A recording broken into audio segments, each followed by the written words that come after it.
Nice. Oh, you guys, that was really great. You know, Thank you. yeah, I'm embarrassed to say that I didn't really know you as a vibes player. Well, it's kind of funny. A lot of people, I always think some people think I'm a vibe player, some people think I'm a percussionist, and I do both. Yeah, well, you guys are you're very talented. I remember, hearing Brad Dutz do a lot of that stuff, and I Mhm. mean, the stuff he's written, and it's pretty I didn't amazing, really know you. Sorry, got that. Okay, here I am. So, ladies and gentlemen, this is my guest, Billy Hulting. Um, he's he lives in LA too, and what I really have known Billy in the last year for is his show zero p.m. zero BPM Live at zero BPM. live at zero BPM. I always just Yeah. type in zero BPM, and it's really a great show. It's a great music show. And oh yeah, I was going to tell you when we were talking before. I haven't tuned in yet to the Jazz Roundtable. Well, we started out the beginning of the year. Well, what can I give you the whole story about the series? Oh, all right.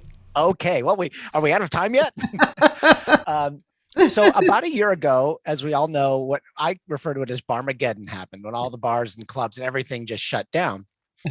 And so I had the ideas like, well, maybe I could do a live stream thing from my studio. How hard could it be to figure that out? And it was a long learning curve, but I thought about, but then they went and we had lockdown rules and nobody gathering, that sort of thing. So we didn't, but around June, when that lightened a little bit after the spring spike, started having bands come over in my studio, and we had set up all the rules. So 3 or 4 people, they could be 6 feet apart. They'd all wear masks. I ventilate the room. You know, recording studios, every room has its own intake and outtake from the air conditioner. So there's no crosstalk. So I could ventilate that room. It would be separate from my control room, which I'm in now.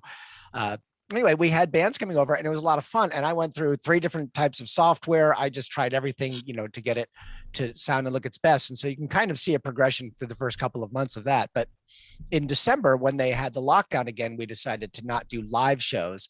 And I did 3 best of 2020 shows where I played clips from 5 different bands each week. And a couple of them, we had guest artists coming in remote as I was figuring out that part of the software. And then when January hit, I thought, let's just do a talk show. And that was a socially distanced jazz show. And so for January and February, I think we did 7 or 8 shows like that. I decided, when I finally decided on yet another piece of software that would work for me very well, I decided that starting in March, we would call it the Jazz Roundtable. I'd have 1 to 3 guests on each week, and we'd talk and play and try to have some general discussion that we could all participate in, and then also kind of interview each person. I didn't want it to turn into a love fest of people's resumes, but I wanted it to be more organic. What are they doing to expose these musicians to a bigger audience, to get them out there? And so we did the first one March 2nd, but I had a horrible audio problem, which took me a week to track down. But now, as I'm sure anybody that does live streams is aware, I couldn't recreate it, and now that I fixed it, I can recreate it. I can turn it on and off. So I know exactly what the problem is. So Oh, I'm having the guys back that we had last week on tomorrow night. So we're kind of doing oh, take 2 of the first cool. show. Uh-huh. Yeah. And now and the great thing about that software that I use, it's called Ecamm. Uh, Remote guests can come in stereo. So if guys are playing to tracks or they're playing piano, we get the full lush sound that broadcasts really well. So that's, the first couple of ones we did, I used Wirecast, which I used for the live band shows, which is great for that sort of thing. But they were coming in mono, and it isn't the same. So Yeah. So Ecamm, I don't want to go deeply into this, but I'm curious. So Ecamm is on your side, and yes, they send how do they yeah. send it into you? Well, I get them a link, and they have Oh, to use Google Chrome. It's the only browser that will support this. And then on my end in Ecamm software, I turn off the echo cancellation, all the stuff that Zoom does to yeah, make our voices very even and yeah. flat and all that stuff, and so we don't have to wear headphones. that goes away, but it allows them to be in stereo and they have control over their leveling and everything. So Wow. that's what it does. I mean, Ecamm is, some people use StreamYard. I haven't Yeah. tried it yet Yeah. because musicians recommended Ecamm. And when I looked on the internet, remote guests in stereo, Ecamm is the first one that showed up. So, Oh. Huh. so I'm using two different pieces of software depending on the situation here. But Yeah. Interesting. You know, there's just there's it. I don't know how to say this. Let's see. So it's like when I hear about something new to me, Ecamm, I have heard of Ecamm before, but then there's this little door that opens up in my mind, and it's like, oh, what could I do with that in the future? And then my head starts going, well, like I've technology. thought I've thought about doing like a webinar for musicians that want to get into streaming. Because Good. I tell you, Yeah. since June, I have spent, it's been almost a full-time job just figuring out, I went through 3 different apps on the iPads till I found the one that actually works, broadcasting it wirelessly to my computer. And that was just trial and error, and things would fail and this and that. And then spending hours by myself trying to test it on put my laptop in the house and seeing all these kind of crazy things. But learning a lot about the audio and the video, and then, graphics, which maybe later on we'll demonstrate some graphic stuff. But, being a one person show, as you well know, just putting together the web graphics, Oh yeah. Just to give people a clue out there, Facebook event and Facebook cover photo are different dimensions, as is Instagram, as is YouTube. So for every show that I do, I have to make 4 different graphics, and that just takes time. And it's all these weird little things that people don't see behind the scenes. And then, creating a Facebook Live, creating a YouTube Live thing, then creating a Facebook event, which logs into that. And then I also broadcast to Twitch, though we don't have a lot of people watching it there, and I was doing Periscope for a while, but now Periscope is kind of disappearing, and it's just, there's so much to keep up with. But even just getting a good camera angle and simple lighting stuff, it's just, there's a lot to do. But if anybody's interested, you can find me on Facebook. If you're in the chat room there, Joey. Joey DeLeon is here, and Phil O'Connor, like some of my regulars. I from my know, show Joey every day. DeLeon. Hi, Joey Joey. DeLeon. Yeah. He's coming back. So he's actually going to be on next Tuesday night. We have him, Oscar Hernandez, and Rene Camacho. Okay, so I got a Oscar Hernandez. Yeah. Let's see. I had him on the show a long time ago, but on next Tuesday, the March 16th, or this Tuesday? March, is it the 16th? Yeah, that's. And is I'll it put you on the at mailing 7? list. 7. Yeah, we do all the shows at 7. And tomorrow night is Michael O'Neill, Greg Karukas, and Michael Paulo. Wow. And it's fun. Michael Paulo had a great Miles Davis story from recording with him. And I'm going to get him to tell it again, because last week, like I said, we had these audio dropouts. Yeah. And that sort of thing. But some of these stories these guys had were great. And then they all play great as well. So, next, the 16th. So I'm doing the first and third Tuesdays are doing the jazz roundtable. Okay. The first and every third. First and third. So, you know what? I really want to encourage you to do a webinar that people pay for. And to do that, to do what you were speaking of, I would be there, and I'm sure a lot of people would be there. And I think it should be ongoing. I don't think it should just be one. Right. Yeah, it's interesting. I went to one. I kept getting these advertisements for what you need to know about streaming, and it was just an hour-long commercial to buy their service. Yeah, I know. And that's just like, and he interviewed some people that are live streaming and making big money on it, but I'm always, the Steve Martin had a line, people always asking, well, how can I get hired? And he said, you should be asking how you can get good, and I was just looking at these lists of comments. Well, how do I get this many millions of viewers? And I just wanted to answer all of them. Make sure you're good. So, I mean, the one woman that they focused on, who's, I guess, killing it on live streaming, she plays piano and sings, and she does like 2 hours every night, and she's fun. She's not a jazz player or anything, but she's playing pop songs and stuff that she writes. And it was actually interesting, but she's got the whole, little floaty things on the screen, and she's got the chat room up there. She's got it all. So it looks really good for that sort of, for that audience. Yeah. So, but I'm happy to help. And I don't, I'm not super expert, so I feel funny charging somebody to come see it. But if I do it, I would do donation based again, like I do with all the shows we do are donation based. And because some people can afford it and appreciate it, and some people might just be curious, and I'd like to get the information out there. Well, you are a good guy. That's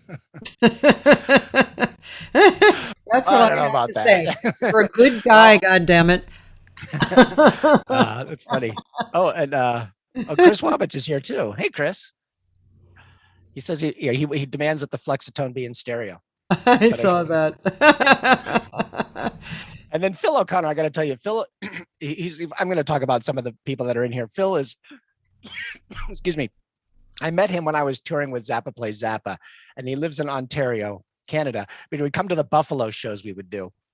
And he and his brother and his sister, just really great family. I don't think he has missed a single episode that I've put out there. He's like a super fan. So Phil, it's great. He's like, if you aren't on Facebook and can't see the comment, he says, Billy, on a Monday, I spend more time with you than I do with my kids. I saw that.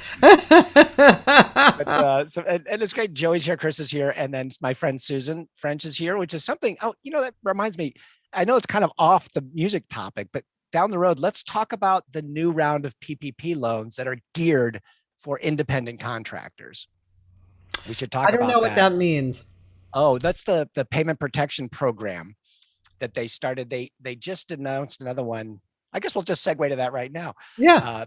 If you go to the SBA website and look up the PPP loans, they are set up for independent contractors and sole proprietorships and that sort of thing. Oh, I see. And what they do is they look at your 2019, what you made, and then they give you like 2.5 months of your salary, and it's a grant that's supposed to go towards your payroll, but as an independent contractor, that's you.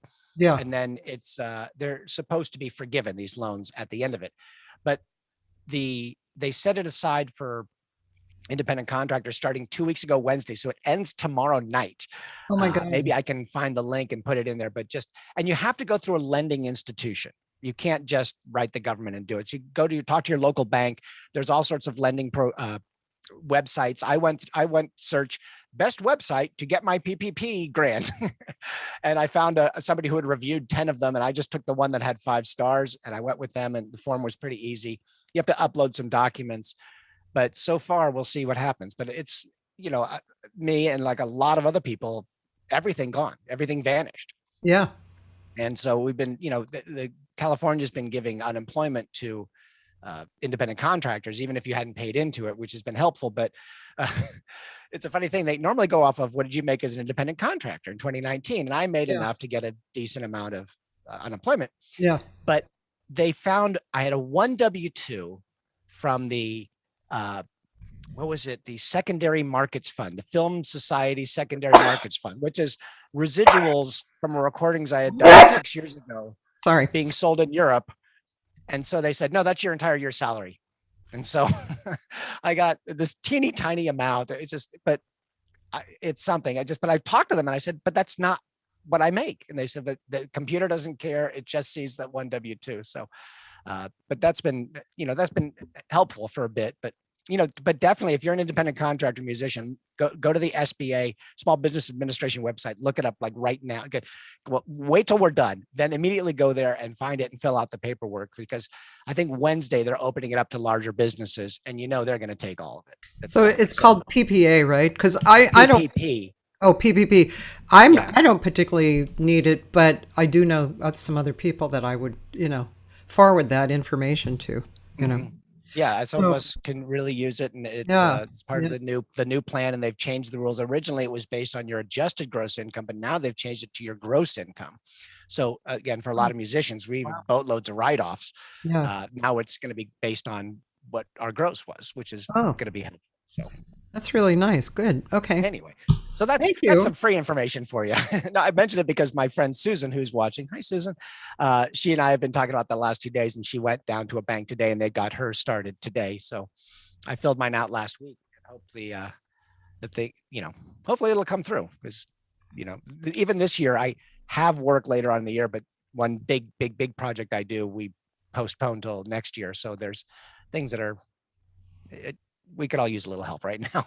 Yeah, absolutely. Roland is a big Zappa fan, and every guest that I have on, he asks, kind of jokingly, but some people, have you ever worked with Zappa? So, okay, so we have to ask you about Zappa, because because it's Roland's thing. Yeah. Hi, Roland. He says, yeah, he's a Zappaphile. And I played with Dweezil Zappa Plays Zappa. So Okay. back in 2006, actually it was earlier than that, Dweezil had the idea to do a tour where we'd perform Frank's music.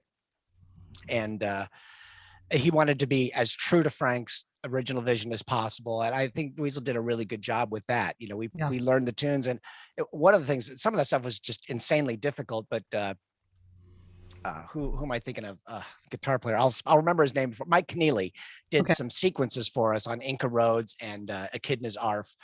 And then for a lot of the other tunes, we could get soloed tracks from the original 24-track machines. So I would get like Ruth Underwood parts with nothing else.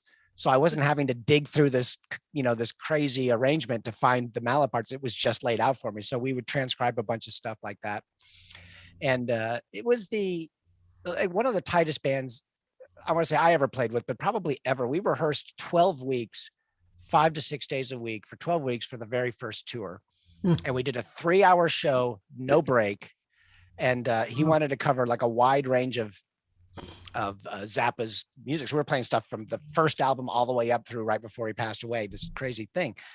It was super fun. One of the things that also made it fun is the promoters didn't want to touch it unless there was alumni in the band. They liked the idea of it, but they weren't sure. So Steve Vai and Terry Bozzio came out on the first tour, which was awesome. And the singer, I'm just spacing on his name, one of the guys that sang with Frank, also came out on the tour.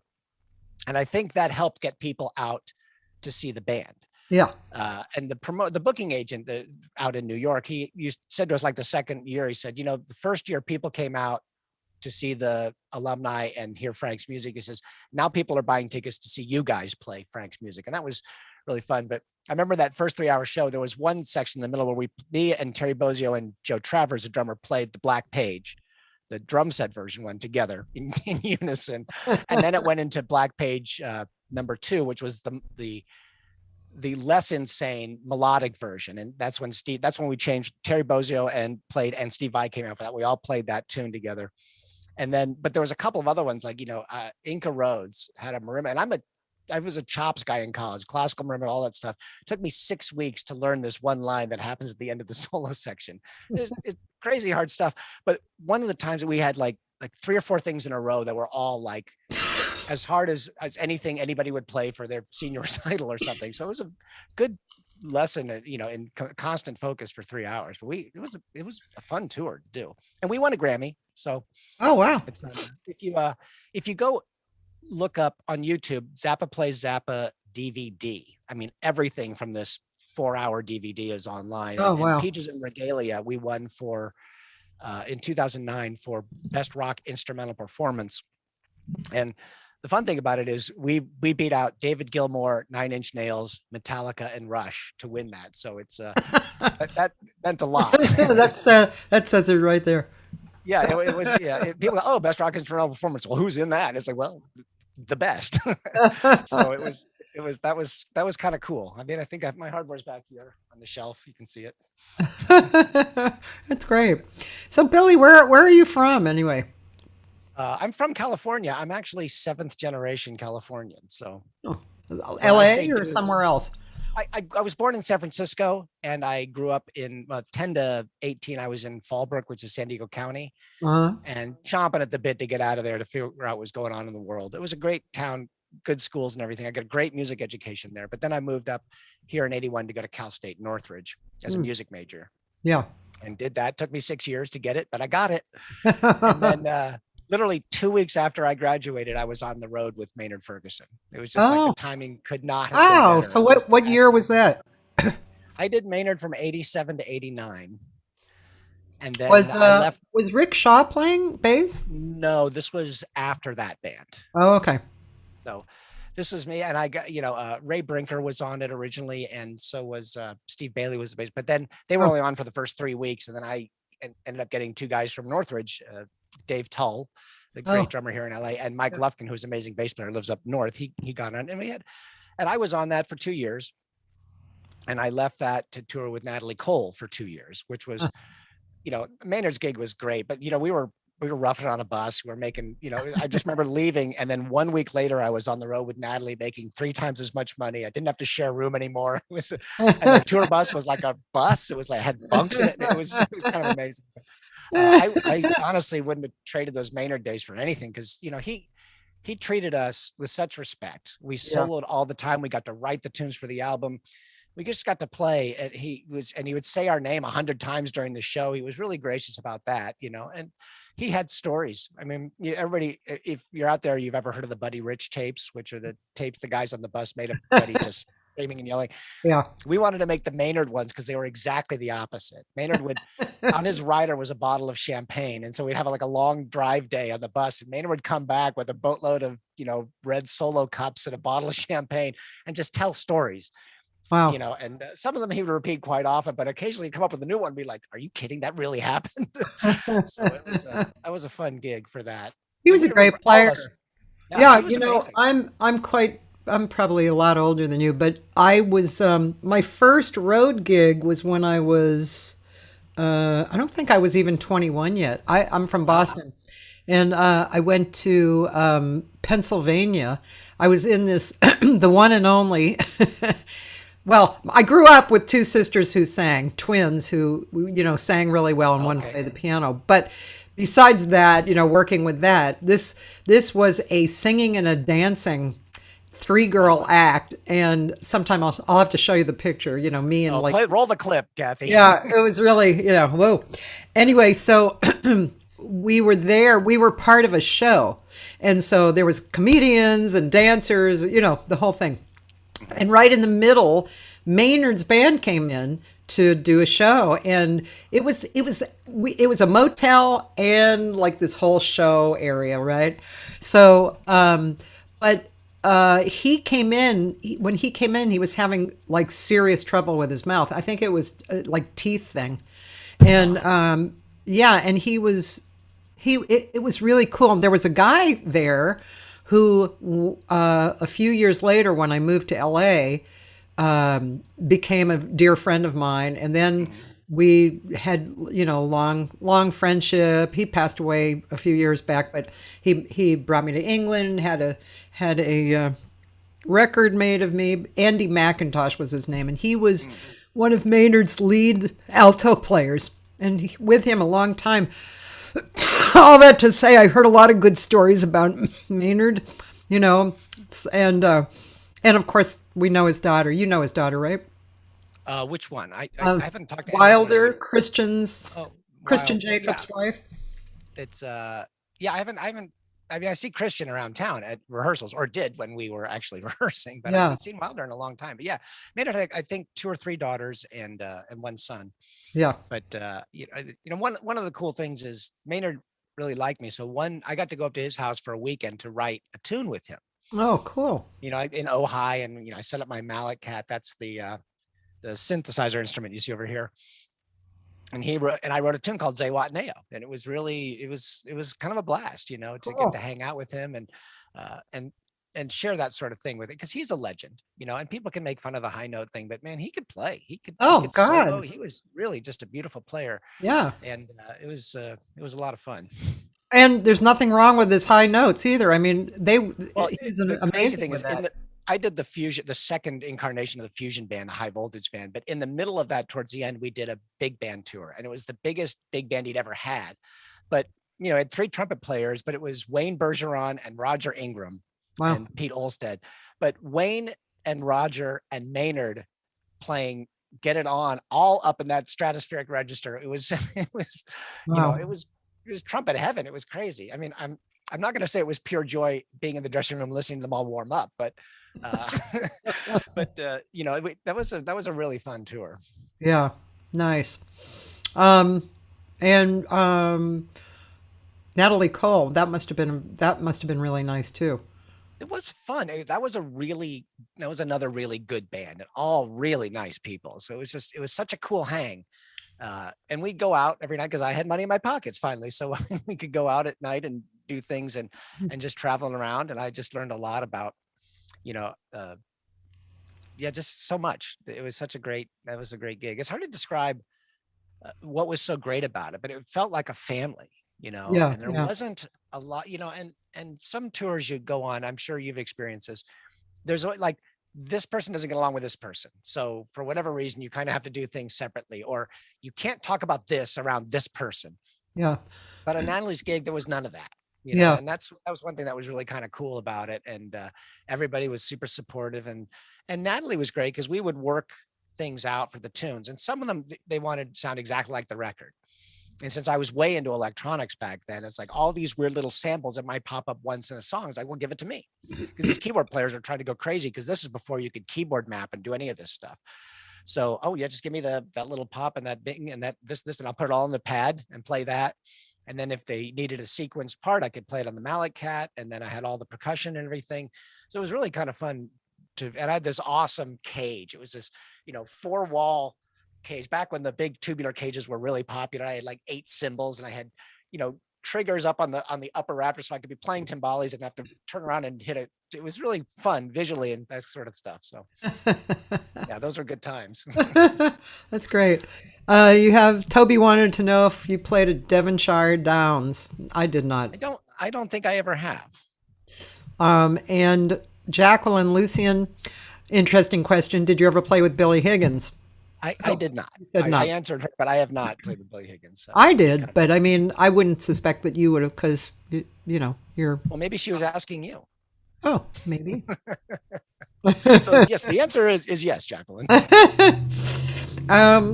Let's see. So, so yeah. So then, oh well, actually now I like to do every half hour of music. So, can we hear some music? You have some music that you can. Yeah, I have a couple things I can play here. Do you want to hear congas or vibes first?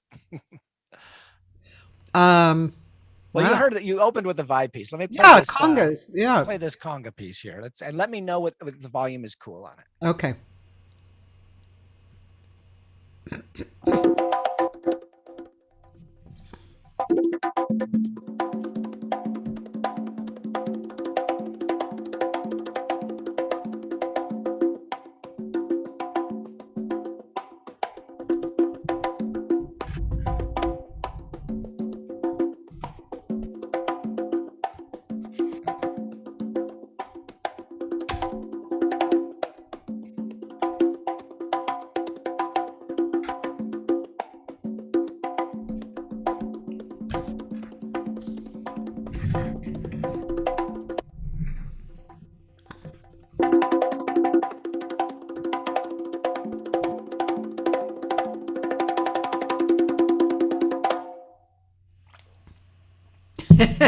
Da-dum!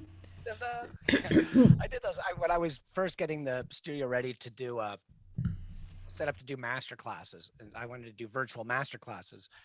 So I set up the whole rig and the multi-camera shoot, and I was just playing around with it. So I did a couple of conga things, and I've done some vibe stuff with that also. But I guess on the next half hour we'll play that. Actually, hey, let's play a little bit of a zero show, just to Okay. show people who don't totally know. Do you have something, or do you want me to find Well, I something? have something from my trio, but it's just the head to a tune. But it's the guys that were subbing for me were not doing all the camera angle stuff exactly. But I can. Well, Oh, actually, even another show. I just want to show people what you do, and especially you talking, just so people kind of know what to expect, who let me don't see what I already can. know. Yeah, let me see what I have to find something on the old interwebs, but maybe I can do that if you give me 1 second. Sure. Phil wanted to know how you ended up in Dweezil's band.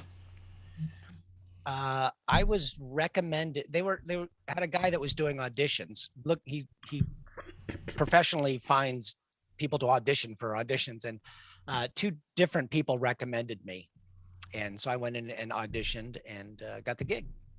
We had to. The interesting story is I found out I actually landed, walked off the plane, drove to the studio to play, and I said, "Yeah, I'm sorry, I've been on the road. I haven't had a chance to transcribe anything, but let's just play." And so the drummer and I played a little bit, or maybe I played by myself. I can't remember, but I got a call back. Let's say Thursday, and the audition was Saturday, the Uh-huh. final audition, and it was transcribe the black page number 2 and come in and play it. So I spent all day Thursday transcribing it. I'm not the fastest or the best at it, but I did everything that I could. And then I spent all day Friday learning it, and then went in Saturday and played the Black Page on the xylophone with Joe Travers, the drummer. He and I played together. And then he said, well, do you want to improvise? I said, well, let's play a little bit in 19, because I'd studied all the odd meter stuff with Emil Richards, and I was, we did a lot of crazy stuff. And so I said, yeah, let's play in 19. And so Joe played in 19 and I soloed over it. And, a couple of days later, Dweezil gave me the call and said, you're in. So that's where that was just key. that simple. The just 19 go to transcribe the Black key. Page. That was the key. Toby's saying that maybe Jeff Miley and Brad, with something like that. Yeah, that was nice. I love if I hate to, let's see if I can do my hosting thing where I'm poking around on the internet. I can do that, Well, let's I'm on the website live at 0 BPM, and it's ATZERO BPM. I just wanted, because 0 BPM is the name of my studio, and I thought, live at, so, but a lot of people put the at symbol in there and then it doesn't get you anywhere because somebody else owns. I used to own 0BPM.com, but I let it expire years ago and somebody picked it up. That's why. Maybe that's why I've had a little trouble sometimes finding you. Yeah, it's so. By the way, Phil says, how's your comedy album going? Oh, I joke around that I'm working on kind of a comedy yacht rock album called Life's Too Short for Pants. And it's like, picture Jimmy Buffett with a ukulele writing kind of humorous songs about sea life. And so I don't work on it a lot, but I have these ideas. I got all the titles and I got parts of the songs. I just have to make it a thing. So yeah, you should talk to Paul Krybick, man. Oh, does he do something similar? Oh, Paul Krybick is right along that humor. You know what? Since Joey is here, if Joey is still here, let me pull up the YouTube clip. He probably is, because he said, yeah, Billy, spanking just a little while ago. Okay, Joey, let me just, I can share. Have you given me authority to share my screen? Yes. Okay, let's see if I can do this. Boy, I have 7 billion windows open, so I've got to find the right one. Here it is, the Joey De Leon All-Stars. So please forgive me if this is not, it's just, okay, there's my intro thing. Let me go, I think the ESPN Blues. Your sound is practically non-existent. Oh. I don't know how to change that here.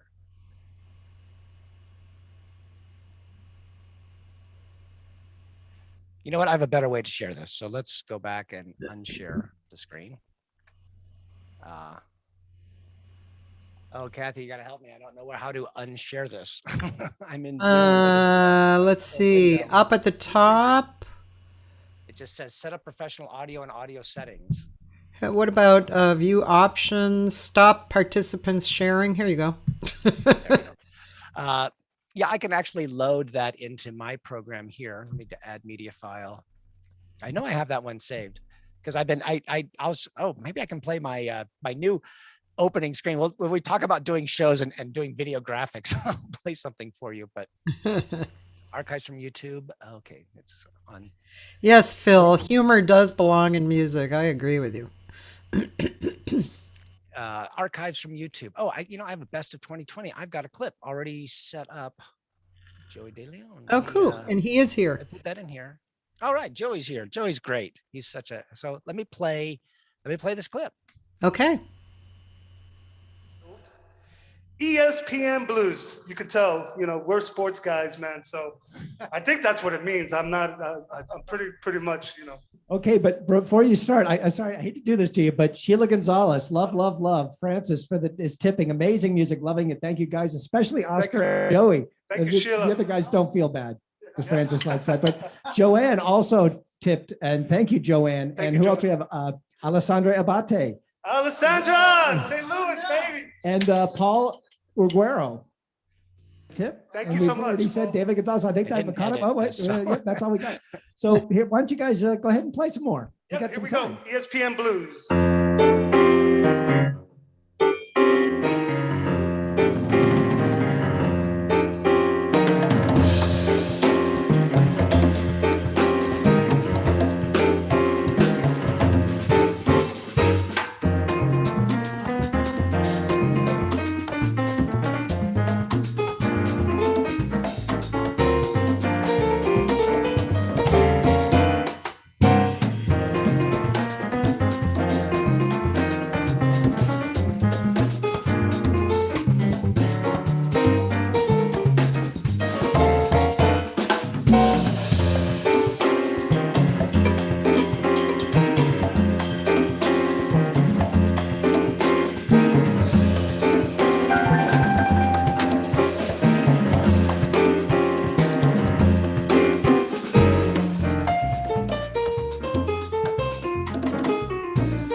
Wow.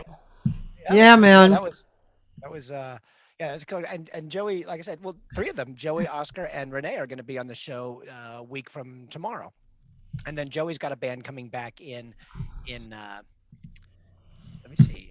I guess it's April. I'm trying to think. Here's my show schedule for this month. Carrie Frank Trio is this Thursday, and Jazz Roundtable with those guys, and then David Becker's coming in to do a one-man band show, and then Pat Kelly's bringing a trio in. Kind of really excited, well, for all of these, but Pat has not played here yet, so I'm looking forward to having him He's in. such a good player. Yeah, he's done a couple of the social distance shows. We actually did one for Thanksgiving, for Valentine's Day, where we had couples, and he and his wife Francie were on. Oh yeah, I was there. Yeah. Yeah, that was really cool. So I'll have to have them do that again. I like that. It was nice to have duos, and Yeah. safe. And it was interesting because Joey also did a thing. His girlfriend plays the oboe, and that was super cool. I should have grabbed a clip of that, but maybe I'll show it on the show next week because it was with Joey's permission. So Hey, who was the rest of the band? It was Oscar Hernandez on piano, right? On piano, and then Renee Camacho on bass, and that was Jimmy Brandley on drums. Oh. So, yeah, they couldn't get anybody that night. So yeah, man, couldn't get anybody good. Yeah. Gosh. God, Oscar is just such a great. He's an amazing player. I don't know if you knew this, but I curated a series downtown near the Disney Hall in this vegan restaurant called Olak and called it Saturday Night Jazz, and I had Oscar several times there, and great. And Jimmy played there too, but yeah, Oscar is just. He's such a quality player. I mean, oof, God. And we've talked about when weather gets nicer to do backyard concerts, and he would bring his band with the horns. And then also, my neighbor is really into the idea of doing like a neighborhood driveway concert. Oh, great! Thinking of doing bands in there, and the rockabilly band that we had last week would probably be the first one bringing to do that. And then just tell the neighbors and tell the fans, and people can show up if they want to, and. But it's just a lot because I would also want to live stream that, and there ends up being a whole new round of expenses. I've got to get a 100-foot snake, and then I've got to figure out how to get all the cameras Wi-Fi'd out in the front yard and things like that. But it's let me figure it out. Just waiting until we know we're going to be past our 3 days of rainy season this April or March or April. Yeah, well, I keep thinking of having something in my yard too, but then the it's been so weird. First, it was too hot. And, and since we face, we face south, so the sun beats down on us, and then it got too cold, and then, there was no, you couldn't really plan. But I mean, I'm ready to hire some people. Atmaro and Ahmed and Aaron would come over, and I mean, people will come out and play, and it'd just be great to do it. Just, be out and have people stop by. The other factor where I got the idea to do live at 0 BPM is just that guys wanted to play and people wanted to listen to live music. And it's one thing I would say, I think it's kind of tough to market because I tell people, I do a live stream. In my head, they're imagining, the lone singer in his living room playing guitar and singing. Right. And it's, and we've done it. I have 7 cameras running and I mix the audio, and it's, trying to say, well, it's not exactly that. Those are cool. There's some great ones out there. Yeah. Toby's always promoting Lawrence Juber and some other people that are just fantastic. Yeah. But I think people want to see a band and they want to hear it mixed and not like, here's my iPhone showing the band playing, that sort of thing. So, and, it's funny, the couple of guys that come over here say, look, the only gigs we've done all year have been here. Yeah. And hopefully we can do more. I mean, my originally idea was just, let's just do this, get through the pandemic, but we have a lot of fans from out of town. And one guy wrote me specifically and he says, I hope you keep doing this because I'm never going to get to LA and I have no access to these musicians because they're, these kind of groups that play at the Baked Potato and places like that aren't touring. Yeah. So the only chance for people out of town to see them. So why not give them more exposure and have some fun? It's a blast to do this sort of thing. Yeah. And as we know, LA is like, it's an embarrassment of riches really of musicians. I mean, they're just fantastic musicians here, Yeah. the top There's guys. quite a pool. The Yeah. only non-LA musician we had Bruce Foreman was down in LA. He lives up in Monterey, and he lives up somewhere in that area. Yeah. And he was going to be down in LA, and Sinclair Lott, the drummer, plays in his trio, and Yeah. he and Alex Frank and Bruce played, and they were great. Bruce is so much fun.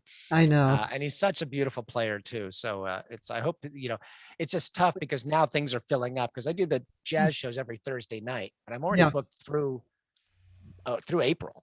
Yeah. And he doesn't know his schedule far enough in advance, but I don't want to leave the hole open too far, so we'll get him back down here. I know what you mean. I'm sneaking into May now booking, and I'm trying to hold back, but people, people come up and it's like, I really think I should ask this person, because it's fun. I love these. These are great. You get to know people. First of all, I get to know even my friends more, because Right. it's when do you have 2-hour conversations with people? Not much. Right. And and then, their background. You generally necessarily don't ask about people's backgrounds and some of their experiences. And again, like I have a lot of CDs, and you haven't heard, maybe my first CD or my third CD or whatever. So yeah, it's really fun. And I find actually one thing that I really want to do that I have not actually gotten to do is I want to listen to all of the archives and write down my observations and make a little book out of it, because I feel very inspired by the conversations. I'm excited, and I just think it would be a really nice read, just like little pieces, Well, little an pieces. interesting thing, some of the streaming software programs have, for an additional fee, they do a transcription of it, and you get it sent to you. It's not a person doing it down and double proofreading it, but it's probably a lot like if you turn on the closed captions in YouTube, it's doing the best it can. But, I'm thinking, well, because they said it's a good thing if you're doing a podcast, sometimes people want the transcript of everything to read it. I'm like, that just seems like a whole other level of, because I would get that, and then I would have to edit that also in the middle of, I still have to do 8 graphics and do titles and, intros, outros, all that sort of stuff. But that's something you could look into if you go to a streaming service like the Ecamm, or I think that does it, but there are some that do that. And then at least you'd have a printout you could get through more quickly, I think, than watching a 2-hour video, unless you did it at 150%. You cut 40 minutes off that bad boy. But that's a good idea, and then you could make a book out of it, conversations with I got to get to it. Oh my God, there's I don't know about you, but I'm going to show you. I haven't done this before. I'm going to show you. Well, I have the world two exclusive. that are Cathy different. Segal-Garcia is going to show us. So this is my list of things that I want to do. And I mean, obviously, I haven't done this just in the last few months. My list has been going on and on for. I know. years. I use OmniFocus, and here's an idea, and here's everything. And I look at this sometimes, and it's overwhelming. It's like, how do you even start? And it's like, well, every 100-mile journey starts with one step. And it's like, what I do with OmniFocus is I break everything down into its absolute smallest component. So instead of like create the, if I have to create a new video thing, like let me just play something I just did. And this took me like a couple of weeks because it was a lot of detail work, but I just broke it down into steps, and I'll explain it if I can just play this for you really quickly. Okay.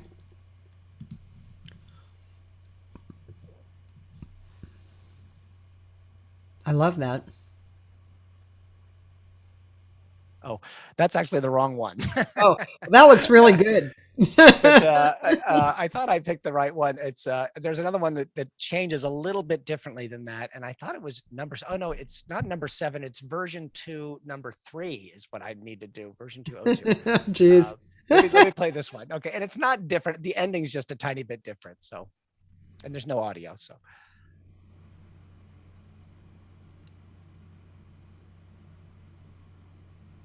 Oh yeah, that's good. So it's easier to read that sort of thing. And I'll tell you, so the steps in this one was first get an idea. I wanted to do something. So I found how to create a video wall in Apple's Motion. So I use Final Cut Pro for all my editing, and then I use Motion, which is effects and things like that. So I found a tutorial on how to create a video wall. And then I said, okay, then I want the logo to come in as a mask. So you just see the video wall through the letters. And so I figured out how to do that. And, you got to zoom this way out, then you got to position it. And, you want it to enter through the opening, not between the O and the B. So I had it, and then I wanted it to end at a certain size, and I, shifted it over as it did this. So it all kind of worked out smoothly. And then I thought it's kind of bland. And so I said, well, maybe if I could find some way to glow the edges of the text so it would stick out more. And I couldn't figure that one out because it isn't actual text, it's a graphic. So Motion has these particle emitters and things. So I put a flame behind, I put that static behind it because it almost looks like a radio or a waveform. And then it made it harder to read. So I said, well, I'll try putting a flame behind it. And I did that, and it was yellow, and it was very rock and roll. And since the colors on the website are kind of blue and the colors on the show are kind of blue and purple, I made the kind of flame a purple, and then I left the static as blue. And then I thought, I know what it says, but other people may not. It's hard to read. So that's when I had it fade in with the white and the red for the actual logo. Yeah. And I might try a version that as that logo fades in, the black around it fades out and you see the video wall behind the logo. Yeah.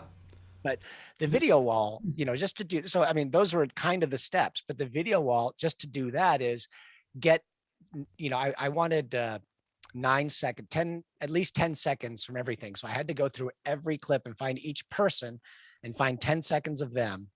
And you loaded all that all into Final Cut Pro, and then you clip them all. I ended up making them all 9 seconds and then once that is, you export that to Motion, and there's a whole series of things you go through to get them all to play and then pop up differently.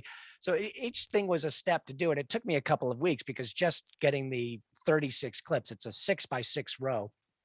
This is probably really geeky for people out there, but I'm just saying, as part of just trying to do something, there's these little tiny steps, and to have the idea. So I just had to say, okay, just do the clips. That's all you're going to worry about today.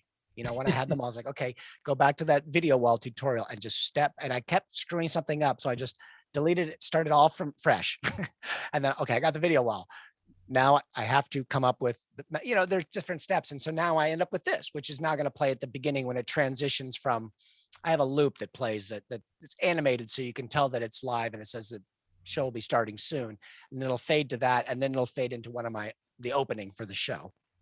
Nice. So, that sort of thing. And it just, I think the adding the level of graphics, I mean, one simple thing is like I have a lower third with my name on it when I have guests on. It looks like this. Yeah. A little animated, the background, the little purple blocks are slowly moving. I like that. It adds a little bit of just an extra level of professionalism. Yeah. And I think it really helps when you see when I do the talk shows, I've got everybody in a box, and that purple background is flowing in the back, and then everybody's over it, and they've all got borders with their names on it and stuff like that. Stuff takes a lot of time to do, but it just, I get my friends say, man, the graphics are great. It makes a big difference and that sort of thing. And it's easier to do with these streaming programs than it is with like YouTube or something, or with Zoom and some of these other things. But it just adds a whole nother level of having to mess with. Well, it's very funny to hear you speak about all this, because I'm like, well, I'm just going to show you something that's just will make you laugh. Okay, so hold on, let me get it up.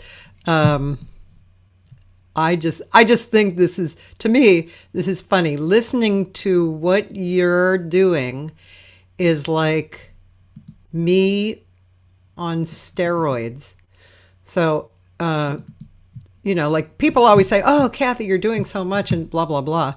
And really, I'm not doing that much. I'm doing an inch of what you're doing. Like here, this is, Yeah, but that's great. Here's what I did, and I made it myself. But the thing is, you're doing this with videos. I just took pictures and did this, which took me a while anyway, you know? Yeah, no, that's a lot. People don't realize how much work it takes because you're not just squaring everything off the same size. The way you have things overlap gives it more motion.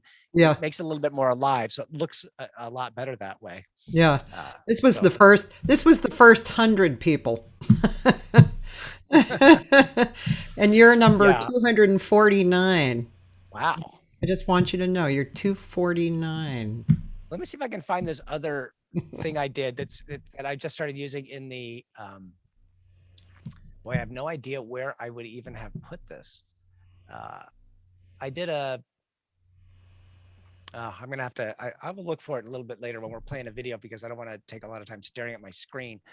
I did a little video. You know, I saw this video here. Well, let me find it. It's hard to explain, but I wanted to do something kind of 3D with video. Okay. So I ended up like taking you'll see I take a shot of the background you see here, but I took the timbales and the shekere out. I took this microphone out and I took me out.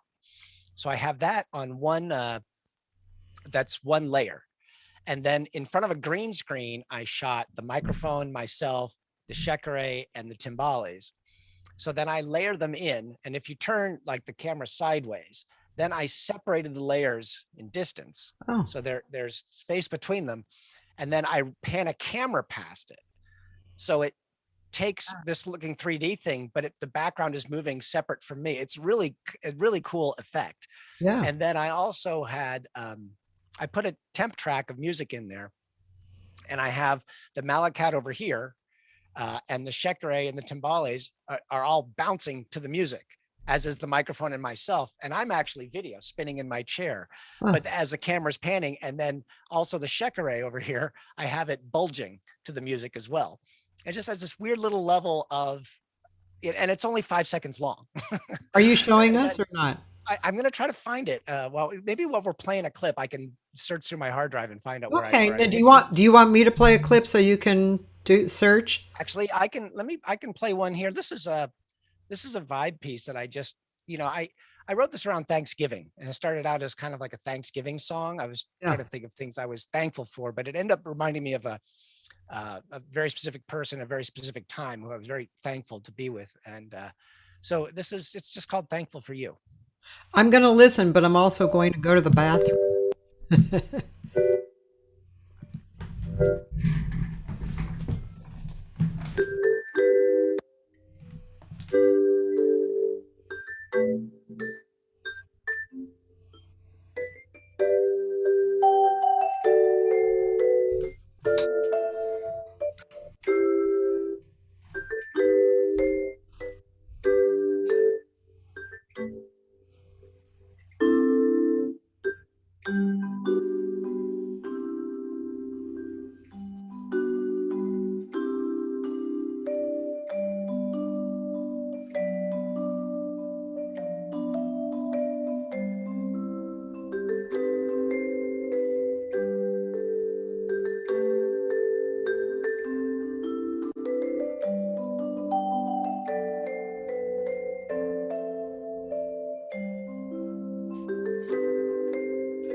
Very beautiful. Yeah, that's yeah, that was it was fun.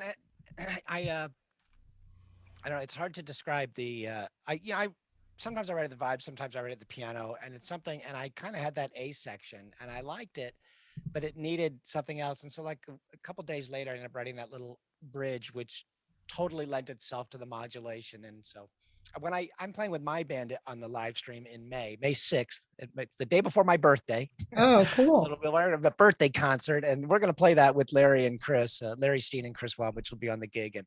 And yeah, and we're gonna, with the bass, it'll add another element to it because I can really accentuate that chromatic movement there and that sort of thing. Yeah. So Yeah. I love what I love. I found the video clip. Oh, And good. there's no audio to it, so because I didn't want audio to interfere with the theme that I was playing in the theme. But let me just this is what I was talking about.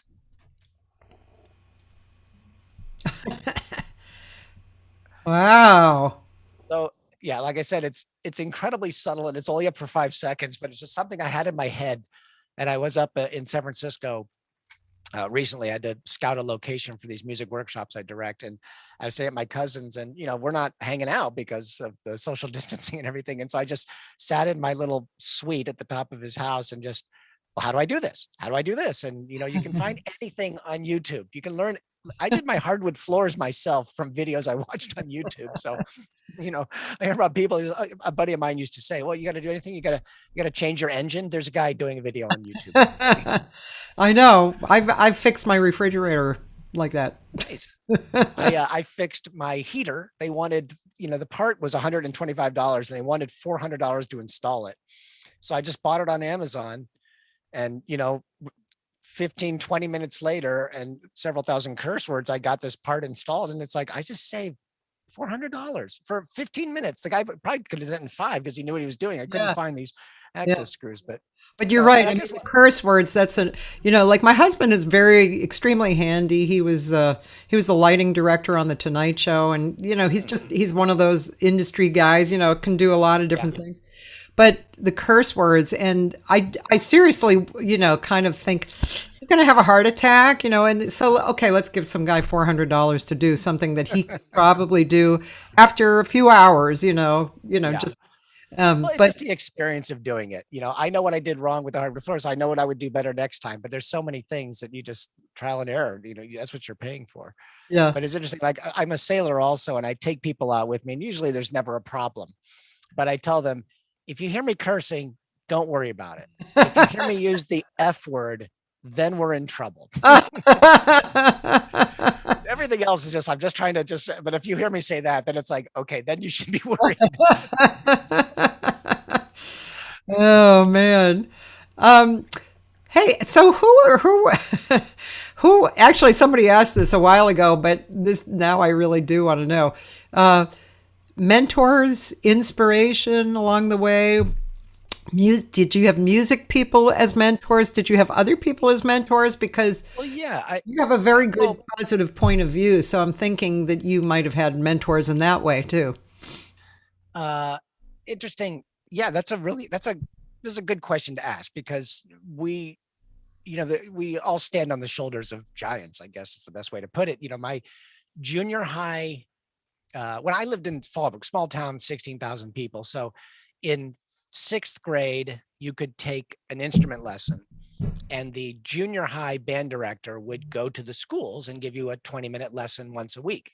Yeah. So I was learning snare drum with him. His name was Daryl Graves. And when I got to high school, to junior high, he was one of the only junior high teachers in San Diego County that actually taught us percussionists to read music. Oh, wow. So and that was a big turning point. And he got me playing mallets, and he got me, playing, reading snare drum and all this stuff. And I loved it. That's all I wanted to do. I mean, I did other things too, but, and then when I got into high school, the first year, our band director was not great, and he left he quit teaching after a year. It wasn't for him. But then Mark Davis came in and took that program and made it huge. And he was so encouraging with everything. And so, then I decided to go to Cal State Northridge because of Karen Irvin Pershing, who's a very famous classical percussionist there. But also I thought, well, the studio thing sounds cool. I bet I can learn a lot there because that's where they're doing it. Yeah. And so my freshman year, Karen went off on tour. So I had a percussionist, he's here in town, Greg Goodall, does a lot of classical stuff. He was my teacher, and boy, he really primed me, really, really helped me think musically, hear musically, and very encouraging and all that. So Karen came back my sophomore year, and I studied with her, and up towards the end, I also studied with Emil Richards, and he and I got to be very close. I mean, I would go and sit on his gigs, and we'd hang out, and I really, I miss that guy. He passed away a year ago. Yeah. And, but I mean, I'll tell you the biggest influence. I mean, and also my parents were incredibly supportive. We'd never had an artist in the family, but they were like 100% into it. And my dad passed away about a year ago right now. Oh, sorry. And I was writing about him, but I didn't write the, you know, this typical stuff. I just said, let me just tell you some things my dad used to say. He had these great phrases, maybe not any more than anybody else, but one of them, I remember when I wanted to be a music major in college, and my mom was a little worried at first because how do you make a living as a musician? But that she was 100% behind me the whole time. But my dad looked at me and says, I didn't get to do what I wanted to do. I'm sure as hell not going to stop my sons from trying to do what they want to do. So that's how I got to college, and I met Jerry Steinholtz, a percussion teacher, and he changed my life. I mean, Jerry is 80%. What a kind person he was. He was the best. I mean, I was thinking about Jerry. I gave the final talk at his memorial service, and it's something that I thought of years ago, and it's still true. I can just say, I said, I can only say this once in my life, but Jerry was the greatest human being I ever met. Sorry. And he really was. I mean, boy, what he did for his students was above and beyond, and just the care with which he took in teaching us how to play and how to listen to music. And I used to joke around, just like he'd teach us to solo on congas, and he'd be like, yo, Bill, it's I won't use as much colorful language as he did, but it was basically like being with a woman. You can't just stomp on her bones. You got to sweet talk her. He was teaching us, so you don't go ripping into the solo. You gotta build into it musically, and you play us tapes and all this stuff. And it was funny. And in the speech, I said, I think Jerry at the same time was teaching me how to solo, comparing it to how to treat a woman, was kind of teaching me how to treat a woman by learning how to conga solo. So my freshman year, I went to Jerry with all his gigs. I helped him. I roadied for Jerry with the Shelby Flint group, and then on some sessions he did, and then we'd go and roadie for him on casuals. Me and Wayne Brown or whoever else was there, Gary Gardner. We would go and then we'd sit and watch him play, and then on the way back, like the Shelby Flint gigs were great. Totally. I was there on the she was great. Oh yeah, she I still is. Yeah. But we'd be driving home from one of the shows, and he'd be like, yo, Bill, okay, the first tune, did you notice how when I go to the cowbell, it's because, and he would just have an explanation for everything he did. Everything, there was a reason. It wasn't just like, oh, it's a samba, grab the shaker. Yeah. Just what did he want to play on it, and making musical choices. And although Jerry never said this, but this is what I interpreted from all of that, is you look at a piano player, and they've got their 88 keys, and they play what the right pitch and tone they want, the volume, everything at the right time. I look at a huge percussion setup with the shakers and the tinkle and the spring, blah, blah, blah, and all this congas. And to me, that is my 88 keyboard. Yeah. And what note am I going to play at what specific time in a piece of music? And I want to have a reason. It's like, oh, I'm going to, there's the acoustic guitar. There's enough of this rhythm going on, but the acoustic guitar strumming. So I'm going to play a shaker to enhance that. Or when I'm playing a conga part, am I going to reinforce what the drummer's doing? Yeah. Am I going to play counterpoint to him to embellish what he's doing? Am I going to back up the guitar fleecing? I have all these choices. Mm-hmm. And I think that's how you play musically. We're supposed to be greater. The whole is greater than the sum of its parts, sort of situation. Right. So the other thing is, I used to do this with students I taught at the LA Music Academy for years. And I would have a drummer come in or a band come in, and they would play. I said, just play a groove for a second. The drummer would play 3 or 4 bars, and I'd stop and say, okay, who would bet me $10 they can sing exactly what he was playing? And almost never could anybody do it. Right. And I said, if you don't know what the drummer's doing, how are you making a decision what to play? Yeah. And so we'd have professional music. I've had, guitar, bass, and drums. They'd be playing, and I just stop them in the middle. I said, somebody give me an approximation of what the bass player's doing.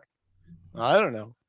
Or they'd guess. And I go, well, if you don't know, then how are you going to decide what to play? And I tried to, that's one of the lessons I love to teach, because they seem to get it because, they open up their ears. But I would do that like all year. I just stop somebody. What's he doing? What did he just play?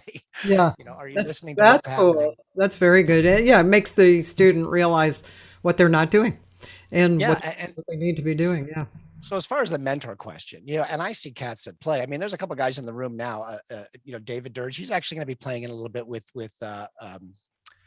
Brad Rebuchin, who's in the room also. And Brad is somebody like I could listen to Brad all day, just so creative what he does. And there's so many guys out there to get inspiration from. Gary Meek, who lives up north, has been on a remote show a couple of times. And boy, he puts videos out all the time. And I listen to this stuff and it's like, man, that's something to strive for. I know. Mara was here for a minute. He had to run and do something, but he does a show that's really good. And Mara's a great, he's been on the show as well. There's just so many places to get inspiration. As far as the positivity, this is another thing I like to do, and this leads to another website I've started years ago, but I haven't really worked on, called musicninja.guru. I don't know how many years ago I was kind of facing that point where I just wasn't, I had no motivation for anything. I was down on everything, no self-esteem, no anything. Music was a chore. Everything was a drag. And I read a book by Kenny Werner called Effortless Mastery. Have you read it? Are you kidding? Absolutely. That and Free Play by Stephen Nachmanovich. Those two were. I haven't read that yet, but I mean, that book got me out of it. Oh yeah, I can see that. And it's like going back to my father. I remember my dad used to say, well, "What the hell do you care what other people think?" And when you're 9 years old, you care what everybody thinks. But it was just like an interesting lesson back then. But the Kenny Werner book. So I kind of dug myself out of that really weird dark hole. Yeah. And so I started occasionally doing clinics on that sort of thing, like how to confront your musical demons and that sort of stuff. Yeah. So I started this website kind of geared towards musicianship lessons. Yeah. And it's musicninja.guru. I can't be a therapist because that's a legal term. Coach, that's, I wanted to teach not instrument specific musicality lessons, but how to practice better, how to do all these sorts of things. And then I just got wrapped up in the gigs and I haven't really promoted it yet. I mean, I did a really cool video to try to promote doing clinics for master classes for Percussive Art Society or colleges and stuff like that. But it's a whole other facet that people don't think so much about. People look at the notes, or they listen to the notes you play, and they look at your technique and they tear all these things apart, and then they're scared to death to play in front of somebody. Yeah. Or they let that voice in their head get to them while they're playing. I mean, one of the things that he says in the book is like, save all that for later. You can critique yourself till the cows come home, but wait till you're done playing. Don't do it while you're playing. There's all these little tidbits in that thing that I actually applied in real life. So I feel that I could help somebody with that because because I've been there, Yeah. Well, one of the things that I will never forget about that book, I guess, is, you're a piano player and you sit down and you play a note and you wince, you go, ooh, and no, it's you play a note and you go, oh, I wonder what I can do with that. It's a whole, and it's obviously a life perspective. It's not just about music or driving a truck or anything. It's life. It as a matter of fact, Billy, I have this book that I've been working on for a number of years that I was almost kind of pulling it together a few months ago, and now I have to go back to it. But it's how voice technique, singing, jazz, and life have similar lessons. Like one lesson in one will apply to the other and the other. And of course, it goes across the board of life. It could be, as I said, driving a truck or, milking a cow or whatever. But I just happen to know about those three things. And and do you know about that they created an effortless mastery division at Berkeley, right? Oh, I didn't know that. Yeah, led by Kenny. Oh, wow. And it's been there about 6 years. 6 years. Yeah. That's great. You can actually go into that course and you can learn how to teach it and you can whatever. It's really amazing. I mean, Kenny Werner, he's pretty amazing. Well, it's an interesting thing. This goes back to way before I heard about Kenny Werner, but I was trying to do a book. I think it was Drawing on the Right Side of the Brain or one of these things, and or maybe it was Oh, there's another one. It was a self-help book where you did morning pages and all this sort of stuff. Yeah, yeah, But they talked about the fear of finishing, yeah, and that's kind of like performing live is kind of like that because you have to put yourself out there. And I remember one guy years and years ago was working on this album for like 5 or 6 years. And he yeah. went, "No, I just got to fix a few things. I just got to fix a few things." So when I did my album way back when, it took a few years to do it, but only because I wanted to use the exact same guys on every track. And I wanted to use the same engineer, and it was just scheduling. But when I was sitting there thinking, okay, well, how do you know when it's done? And then I was just there going, you know what, it's time. And a week later I listened to it going, I would have done that a little different, but that, that was then, and this is Yeah. now. And you just, Yeah. and so that, that's kind of a fear to get past. People are, oh, I'm not done with this painting. I'm not done with my book. I'm not done with my album, Yeah. whatever it is. Yeah. At Absolutely. some point, you just got to, and then if you didn't like it, then work on the next one. Absolutely. And then fear about starting the next one. I've read Elizabeth Gilbert, who wrote Eat, Pray, and Love. And that was such a huge success, and it was a movie and everything. And afterwards, she got back into writing, and people were always saying, "Oh, how are you going to surpass that?" And for her, it was like, I don't care. That's not the point. The point is creating and to keep creating, I heard her on a podcast. I listened to Happier with Gretchen Rubin. It's a pretty cool podcast on happiness, but it's not weird stuff. It's very practical, things. It's actually kind of a fun. They're sisters. One lives in New York, one's in LA. The woman in LA writes for TV, and the other one writes these books. And she used to be a clerk for Ruth Bader Ginsburg, and they're very smart, but they have these real practical things. Anyway, they have these authors on occasionally, and one of them was her, and she was saying that exactly. I'm not trying to be that. Yeah. You just keep going. I've definitely had stuff like that happen to me in my life. One time I was writing, and I wasn't coming out with jazz songs, they were folky songs. And I literally stopped writing for a year because I couldn't get past that. And then a friend of mine who was a fine artist said one sentence to me, which I can't remember what it was, but he said one sentence, and I went, "Oh, what the hell am I doing? I'm stopping the muse from flowing by putting, qualifications on it. What do I care? I can throw the song out if I don't like it, or if I never sing it, or whatever, Yeah.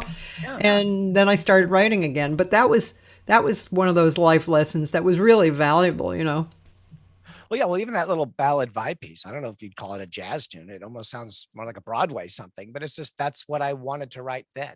Yeah. There's two things I want to get. And actually, Roland asked a question. What did I listen to when I was 13? Yeah. And I'm trying to remember exactly what I listened to when I was 13, but the first jazz that I got into living in this small town was big bands. And that's all we listened to. It was Glenn Miller. And to me, that was jazz. Yeah. And before that, we listened to what was on the radio. And I get a 45 of Tell Me Something Good by Bachman Turner Overdrive or something like that. It was, and I remember at young age, I really liked Queen, because it was, I'll make this story really short. Everybody was saying that Kiss Alive was this great album. So we were at the mall, and my mom let me get this record. And then I saw Queen's A Night at the Opera. And I had to talk her into letting me have 2 records in the same day. So I went home and I listened to Kiss Alive. I was like, wow, this is really cool. And then I put on Queen A Night at the Opera, and I couldn't go back to the Kiss record. To me, the Queen just like, wow, there's all this harmonies. I didn't even know what any of it was. It was just like this, the textures and everything. And so kind of similarly, I remember 1976. So I would have been 14. Yeah. In 76, that my dad had done something in LA and brought home a Downbeat magazine. It's a jazz magazine. Billy likes jazz. So I got this, and it was the Reader's Poll results winning issue. And album of the year was Weather Report, Mr. Gone.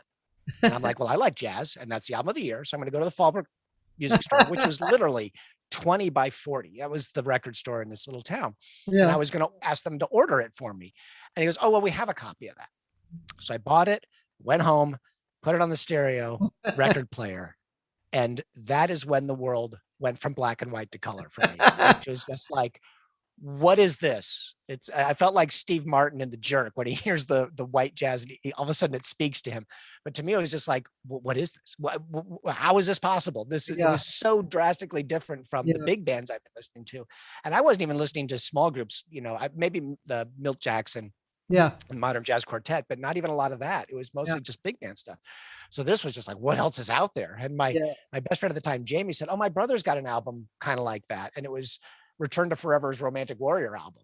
And so he just took it from his brother and gave it to me. And I played the one, played the other one, and it was just, but that's was just like, I have to get out of this town. I got to get to school in Los Angeles and learn what else is out there. So that's kind of what I was listening to back then. And then I just, now I have every Weather Report album. and the crazy stuff about that is it sounds like it was recorded last week. Yeah. Listen, and the synth sounds they're still making synthesizers to try to sound like what Zawinul was doing back then. I suppose, and like the playing on the Romantic Warrior album is top notch, but those synth sounds are kind of dated sounding to us right now. Amazing. Chick Corea just passed away, but so cool. I actually had a very similar area of time for me, and I grew up listening to big bands because my dad was a sax player, and straight ahead stuff. And then I went to Berkeley, and that was in the mid 70s or early 70s. And that was when Weather Report kind of hit hard. And Weather Report blew my mind. And ECM blew my mind. All the cool jazz stuff I started really getting into. And also a guy who I've had on here who was kind of like Weather Report was Bob Moses. Do you remember him? Well, he was on, there was I was getting into Gary Burton because he's a vibe player, and I ended up getting, I think it was called The Colors of Chloe, which was Bob Moses, the drummer. He did all the ECM stuff. And it was Steve Swallow and Eberhard Weber. So there's two bass players on it, Pat Metheny and Mick Goodrick. Oh. And what is this? Yeah. And then like 7 of the 8 songs on that album are in the real book. Yeah. So there's no way I was going to be able to transcribe that stuff at that age, but I could, they're doing this, and this is the lead bass, and it was all this crazy stuff. And I'm like, what else is out there? What record was that? I think it's called Colors of Chloe, which is a CHLO and the E with the 2 dots. Is that an umlaut? Yeah. But you just said something. You said, this is just a total aside. My friends wrote the real book. Oh, did they? Yeah, and we were at Berkeley, and they wrote. Yeah, that's where it came from. Yeah, it took them almost a year, and as soon as and if you had the original real book, you would see these 2 guys' compositions in there, and you'd go, "Who are they?" And the day, 2 days or something after it came out, somebody had copied it and was selling it for $5 less. And anyway, those 2 guys are still musicians, and one guy, they don't really talk about, what they did, but one guy actually has a music library that he's made money from for years. Wow. Good for him. So, yeah. I mean, I have the digital version that was being passed around, but I still have the original. Well, it's not my original. My original I got in high school. We were at a jazz band competition, and my girlfriend and I think if we bought 2, we could get them for $34 if we bought 2 at the same time, as opposed to, one being $20 each or something. So we got those. When I wore that out. It starts on page 50 and ends on page 200 and something.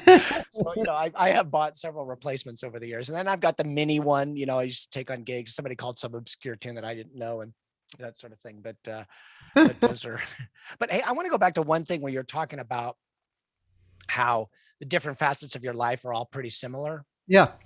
And this is kind of like that, but 6 years ago, 2014, I had a really bad bicycle crash. I do triathlon, and I was riding a road bicycle down an incredibly steep hill, and I was kind of a bomber. Who needs brakes, and ended up having a really bad crash, which completely destroyed my arm socket. And amazing repair work the guy did was amazing. I'm like 97% range of motion now, which was kind of amazing, because what had happened is I don't want to get too graphic with it, but let's just say the ball punched through the socket part of it, and my shoulder blade split all the way across and offset by an inch. So going into surgery, he said a couple of hours, 2 hours, maybe. It was 4.5 hours because 12 days after the accident, I had the surgery, my bones had already started fusing again, Oh, which they didn't expect. wow. So they had to re-break everything. Oh, So, and recovery from that was brutal. It was just brutal. So the problem is that shook my confidence in bicycle riding, obviously, but then it crept into everything else. It crept into how I felt about myself as a person, how it felt to play music, and everything was just, I'm terrible at this. I'm a terrible person. I can't, yeah, all the confidence was gone in everything. yeah, And I try to tell myself, man, compartmentalize it. That's a bicycle. That's different than the congas. And I couldn't separate it. And, so I belong to some of these groups online, and everybody's going to get into an accident. I mean, one thing you'll find out is you're not the only one that's been through this sort of thing. But, yeah, yeah. I tell people, everybody was like, oh, do your physical therapy and get the surgery and blah, blah, blah, blah. And I wish one of them had said, go see a psychiatrist, Yeah, psychotherapist or something. Go talk to somebody, because the mental parts of that linger way more than the physical. Mm, And it's amazing how, so we are tied. And it's like, if you play a good gig, you feel better about everything you do. yeah, If you play a bad show, then everything is like, well, of course, because I'm a terrible person. And I can't ride a bicycle now because I had a bad show last night. It's all these, it seems so bizarre that these things are so related to your person, is so many facets of these things. And it's it so if totally. anybody out there, musicians, you get into an accident, go talk to somebody and don't let it bother your music. Yeah, well, I don't know about Short you, but version. I've also seen in my teaching, I mean, it's very common, and this is part of why I started writing that book, but um, a singer will exhibit in their ability to produce the technique what they think of themselves, and so I end up being like a shrink because I'm actually, in a very gentle way, I'm trying to be empathetic. I'm trying to get in through their door, not through my front Right. door, but Right. through their door, and kind of coax them into being okay with improvement. And you find the different degrees as a teacher. What can this person handle? Can they handle this much, or can they handle this much? If I say, yeah, that was good, are they going to crumble and burn because I actually complimented them? Or are they going to go, oh, okay, good. She complimented me. Or if I point out something that's bad, are they going to, like, is that going to ruin them for the rest of the week? Which, that happens too. So Yeah, it's a lot of times teaching, you're a therapist also. yeah. So yeah, I get it. That's and my friend Susan does a bit of teaching, and she's on here watching. She's a violinist out in New York, and I'm sure she's experienced that sort of thing. It's like, how do you tell this person they're good or they're not so good? And Yeah. everybody's, you have to figure out what, which is another thing. This is a teaching thing. I learned this at the LA Music Academy, and I was trying to figure out why. I was teaching a mallet class to the drummers, and Yeah. most of them didn't want to be there, but I'm teaching Yeah. it anyway. And I found that about a third of them were getting it. And I was like, what's going on? And I remembered an old friend of mine, Michael Hakes, was a great guitar player back in the day, toured with Natalie Cole with me, and he was a roommate of mine for a while. He passed away years ago from leukemia. Very sad, but he was one of these guys that read all of these kind of relationship self-help books.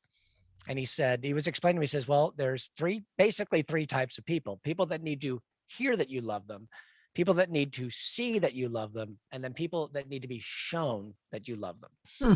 And so I was sitting there thinking about that for the class. And so I said, I'm going to teach it everything three different ways. I'm going to explain the theory, whole step, half step, and this is what that is. And then I would draw a picture and have them watch me play it so they could see what the scale looked like. And then I would also, try to get them to hear what was going on. So I kind of covered it in three different ways, and I started getting like 90% of the class. Oh, interesting. And it made me realize that teachers need to adjust how they teach to fit the way a student learns. Yeah. And most people teach the way they were taught. Here's how you do this. Yeah. And because I was taking sailing classes, and the teacher I had was not showing me anything the way that I needed to learn it. And it's already hard enough to being the student because you don't know how to do anything. You don't understand this. Yeah. But then to have to learn it in a way you don't learn makes it a Mhm. lot more difficult. So, you know, and this one sailing teacher, I just got in an argument with. I just said, you have to show me this. You can't just tell me what to do. I'm not getting it. And so he showed me. It's like, okay. And then I did it. It was a figure 8 man overboard drill. Some, and he was like, I said, you see, I need to, and he was kind of okay with it, but it just didn't occur to him that I wouldn't Yeah. understand it the way that he did. And I think good teachers have to, like you said, you have to know how to tell this student that they're doing well or that they're not doing so well, and it's a lot deeper. Teaching is a lot harder than people think it is. Teaching's amazing. Yeah, it's really amazing. By the way, I don't know if you saw this. Corey Allen is saying he still has fond memories of playing with you and Lou Rawls. Yeah, he subbed for Jeff Colella. Corey's great. I can't remember how many shows he came out and did, but it was really fun. That was a great gig. I was with Lou for 13 years, and I was at the end, up till he passed away in 2006, and I was still the new guy in the band when he passed away. But Corey came out and subbed a couple of times. He's a great player, great cat to hang with too. So I have a friend who played with him years ago, Bill Lohr. He, I don't know if you ever knew him. He's, I didn't know him. Yeah, he's a beautiful piano player and married to a great singer who used to do all the demos for like all the big writers in town. And they moved to what's that? Oh gosh, near Nashville, but it's not Nashville. It's the place where all the live performances are. Bramson, is that it? Branson, yeah. Yeah, and so they moved out there. But Nice. yeah, he played with Lou Rawls for a while. And you know what I remember about this is just a funny little memory of mine. It was that first road gig that I was on. I was telling you about, in Pennsylvania, right, with the three girl act. Every morning I would go get a cup of coffee and some kind of a beautiful Italian dessert, and they had a jukebox, and at the time, Natural Man was huge, and I would play it. Every morning I would get the coffee and the dessert, and I would play that song. That's funny. That groove was, Yeah, that was a fun tune. oh, like yummy, yummy, yummy. Did you guys still play that song? Oh yeah, that was one of the big hits, so we played that a lot. And Lou Bet was he got great. a lot. I bet he got a lot of women's underwear for that song. That was not something that they were doing at the concerts, but it was kind of fun. One of the cool things about Lou is because he was at heart a jazz singer. So if we do like a jazz club, the first set would be, Lady Love and You'll Never Find It, and all the hits and that sort of stuff. And the second set, he'd come out and he'd do like Lady Love, and then he'd just turn on and say, and he'd just like call a tune. Yeah. And then just do it. And we kind of knew his catalog of songs, Sophisticated Lady or this and that, or Willow Weep for Me. Yeah. But, and on blues, we did a couple of blues festivals. He's Chicago style blues all the way. And we would literally just play the blues for 30 minutes. And he would sing ahead, and then he would point at one of us and we'd solo, and then he'd sing the head, and then he'd switch to a different tune, and we all knew how to move to that. And he'd point at somebody else and they'd solo. It was kind of fun. But I do have a really funny audition story with Lou. So Jeff Colella was on the gig, and the percussionist vibe player left. There's not a lot of auditions for these things. And I was playing with Barry Manilow at the time. I was after Natalie Cole. I was out with Barry Manilow. And I remember getting in there, and I'm setting up my vibes downstairs at the Union. Yeah. I schlepped my vibes down there. And Lou's like, well, what have you been doing lately? And I'm like, well, I've been playing with Natalie Cole and Barry Manilow. And he goes, Natalie Cole, Barry Manilow. Says, we better hear him play, see where his soul is at right now. So, okay, right. I have to adjust my vibe pedal. So I crouched down to adjust my pedal on my vibraphone, and my pants inseam split from the crotch all the way to the cuff.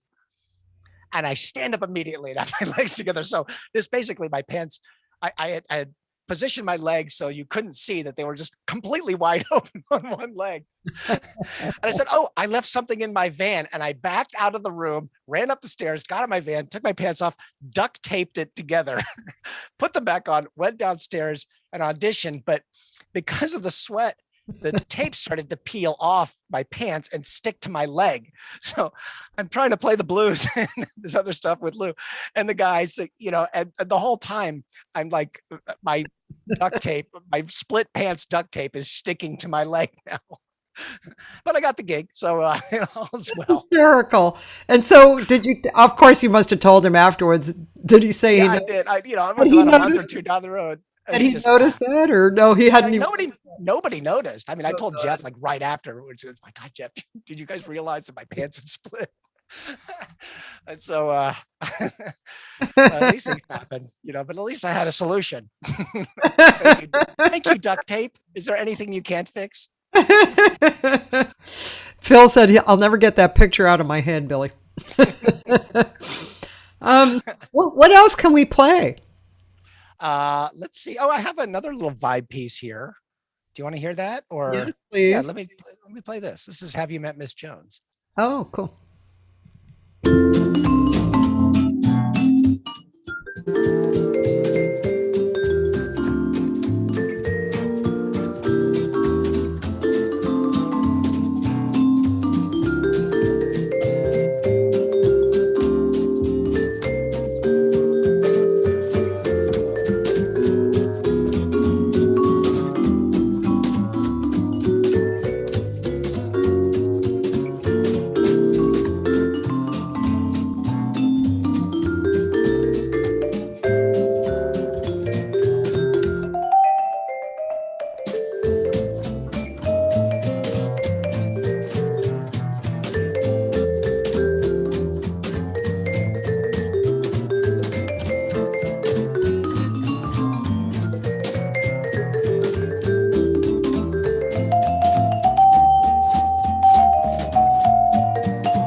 Cool. Yeah, that's again. I was trying to play around with camera angles and that sort of stuff, and it's having fun. It's I use Band in a Box to make the backing tracks, and does a pretty good job of it. You just can't do the hold ending, so I just work clean half, and so let's just end it on the downbeat. My friend Greta Matassa has used Band in a Box, and she's really gotten into changing it up a lot, and I mean, talk about, kind of a technology school, learning something. She's done a great job with it. It's amazing. Like, it really sounds great. Yeah. I mean, I know there's a lot you can do, but I put it on the list of stuff I'm trying to accomplish. I know. But there's one thing, this is another thing I could do. And this is, as far as talking about marketing and that sort of stuff, I did this video. It's about 3 minutes long, but it was in an effort to shop to colleges and stuff about doing a master class. Yeah. And I was trying to, I did a version of this, and a video guru friend of mine was just like, man, you got to update your titling. It just looks, I always think that something's going to be content driven, and we all think that, but it's so reliant on how it looks. So this is something I did to kind of encourage, maybe getting me some gigs doing online masterclass. If I can play this, it's kind of funny. If you don't know me, anyway, let me just play it. It's finished. I'm letting it out into the universe. So here we go. Okay. Who's ready to up their percussion game? Well, give me a few moments to tell you what I can offer your students and members in the way of percussion masterclasses and clinics.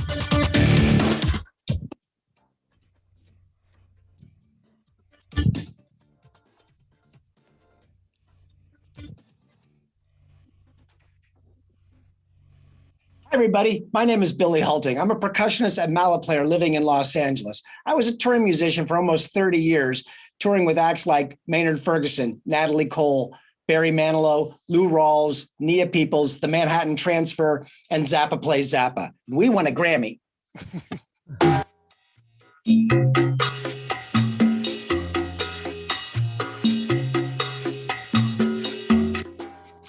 In town, I've done a lot of film and TV sessions, including Family Guy, King of the Hill, and Animaniacs, as well as playing with live groups all over the city in a variety of styles. I got my Bachelor of Music from Cal State Northridge, where I studied with Karen Irvin Pershing, Emil Richards, and Jerry Steinholtz. I was also the curriculum coordinator for the percussion department at the LA Music Academy for 10 years under Jerry and Emil, where I also taught hand percussion and mallet classes. What I can offer in the way of master classes is not only my knowledge and experience, but I can do it in a cool, high-tech way. I've got a multi-camera setup, which allows me to show different angles so the student can really understand what I'm talking about. And also, everything is mic'd up and running through a mixer directly into my computer, which sounds a lot better than me just playing through the mic on my laptop.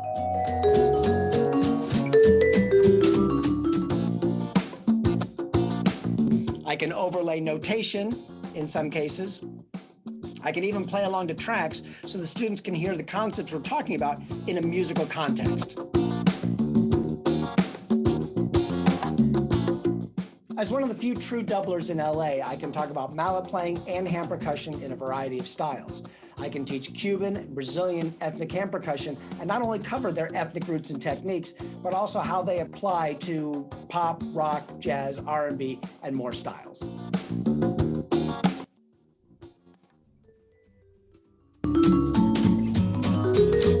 For teaching vibes and mallet instruments, we can talk about arranging, soloing, comping, chord studies, and more.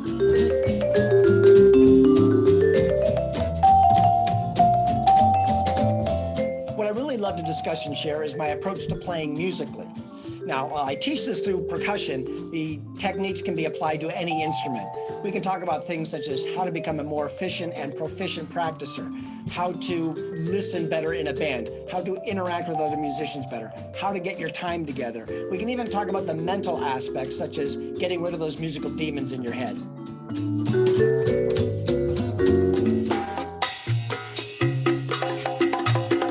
If you want to talk about touring and getting a gig, we can talk about auditioning, how to handle other musicians on the road, and basically how to just stay sane out there. During Q&A sessions, I promise I won't sugarcoat any of my responses.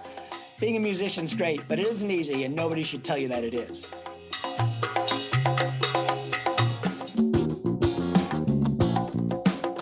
I can do a one-day clinic on a single topic or multiple topics, or we can set up a recurring class if you really want to dig into a specific instrument or style. Now, we can set up ahead of time the specific topics we want to discuss to make sure your students and members get exactly the information they're looking for. If you'd like more information or discuss things further, please reach out to me at billy@musicninja.guru. I look forward to hearing from you.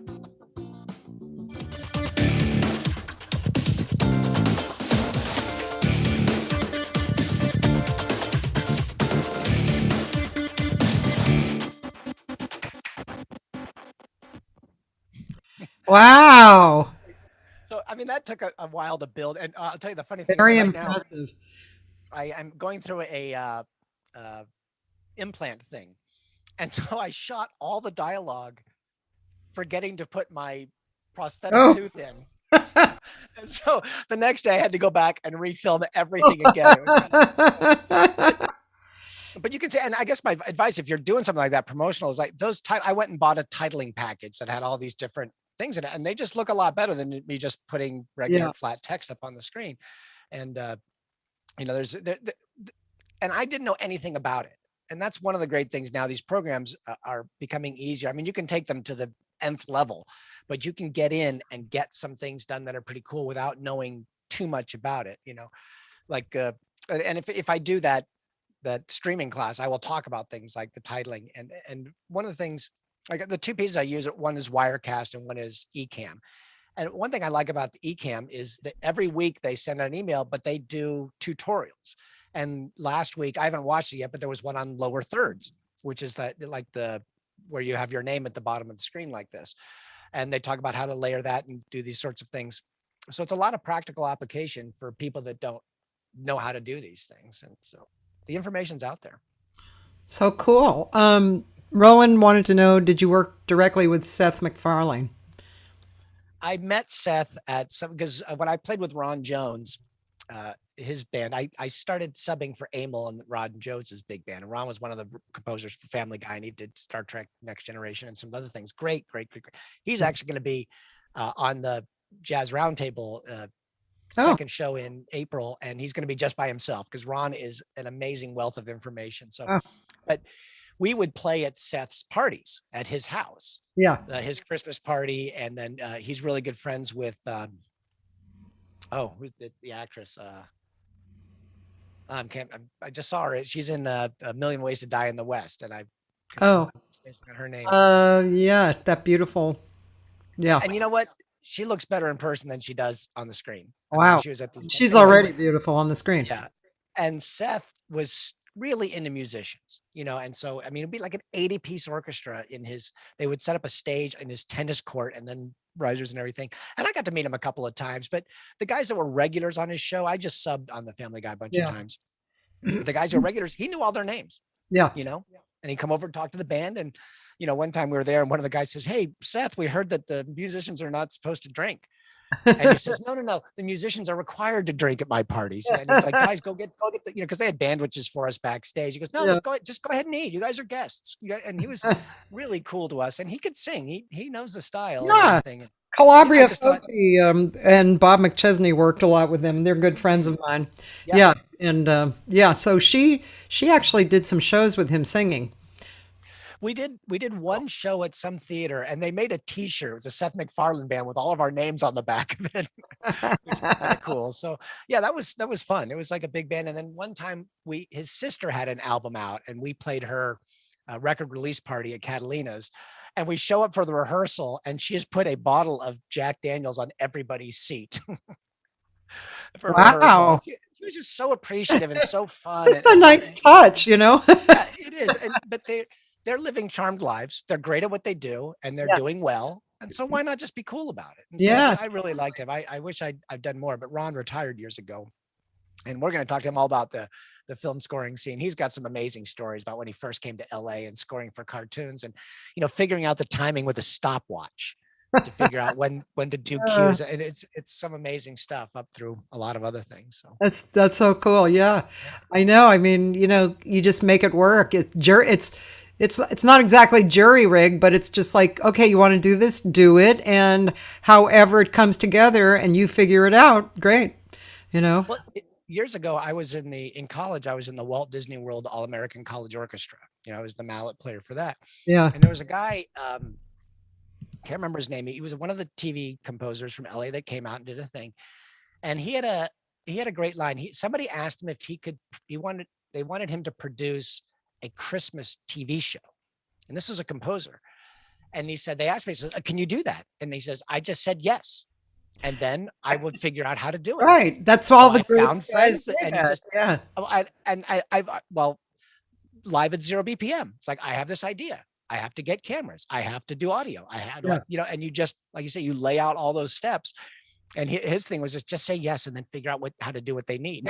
Yeah. I mean, I did that too for years. Can you play tomorrow night with the trio? Yes. Mm-hmm. And then just go get the trio. I remember when I was with Barry, because we were doing this, he did an album called Showstoppers. And so he had done all of his hits in the style of well-known show composers. So, and at one point, and I was at the Mettalica, and I was doing like all this kind of crazy stuff. If you needed this, you needed this. I was playing the solo oboe parts, and then I had obviously all the mallet parts. But then there was a keyboard player playing strings, one playing horns, and one playing piano. So if it was a solo cornet or solo oboe or solo violin, that all fell on me. Yeah. And sometimes I remember Barry turned around one time, and he had some kind of crazy idea to do something that was kind of complicated, and he says, "Can you do that?" I'm like, "Yes." I said, and he looks at me, it's like he was expecting me to say no or something. I said, "It might take me a couple hours to program that, but I'll have it by tomorrow." He's like, "Okay." I was thinking, just say yes and then figure it out. And it makes people want to work with you too, because you're positive, you can do it. You're, it's great. We're actually coming to the end of 2 hours. I know it's amazing. 2 hours? Yeah. Well, we have two questions, and really Oh, okay. quickly, one, when you mic your vibraphone, do you prefer overhead mics or mics on each bar? I have pickups on my vibes, which is great for loud bands. Like Zappa Plays Zappa was a full-on rock show. I mean, it Yeah. was incredibly loud. And my vibes are fine. I run it through processing. I put chorus on it like Mike Mainieri, and I can put delay and anything I want it. And then when we had in-ear monitors, I could just hear myself perfectly. Hmm. But that's for a certain style of playing. Like the show, the clip at the beginning of the night that you played, I did that because I'm in the same room as the drums, and overhead mics, which you saw on the solo pieces, that's where you get the real true rich sound of the vibraphone in stereo. And if you're in a good room like that, it's a great way to do it. Now, when you're out playing live, I mean, engineers always want to put mics underneath it to Yeah. kind of shield it, Yeah. but the sound of the vibraphone is coming out the top of the resonators that point up. Yeah. It will work.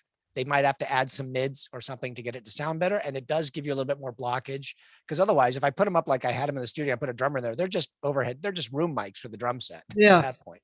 Yeah. So occasionally when Zappa Plays Zappa would go overseas, if I could take my bars with me and my pickup system, but Yamaha is a very specific size bar. It doesn't fit on a Musser frame. So very often they would just rent a vibraphone and we would mic it up, and I just have to deal with it. Right. But, you know, on that gig also, I had the Malacat, which is the synth instruments, which it was for marimba and trombone and violins and whatever else I needed. So I had think of a keyboard player with an acoustic piano and a synthesizer on top. That's kind of how my setup was. So Yeah. that was Mark that asked that. So Yeah. Cool. you And know, Mark, also, if you're a vibraphone player and you want more information, just send me a message and I'll be happy to tell okay. you more about it. And by the way, Charlize, Amanda, or Sarah? I think Charlize it was Theron. Charlize. Yeah. She's beautiful. What does 0 BPM mean? Well, 0 beats per minute. Oh. It was used to be a joke. That's the speed of Elvis, or I would say the speed of Nirvana is at 0 beats per minute.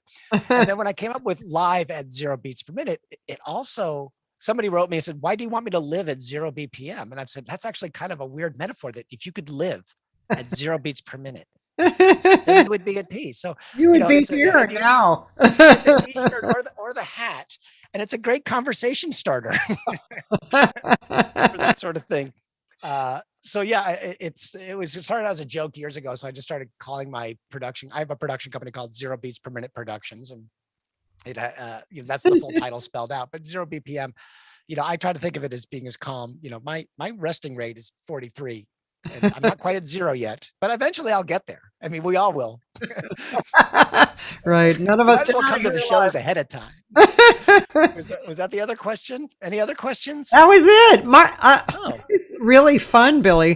This has been great. It's really been great to get to know you better and to hear everything you have to say. And you are a very rich thinker. You cover a lot of different areas, and it's fun. I always like.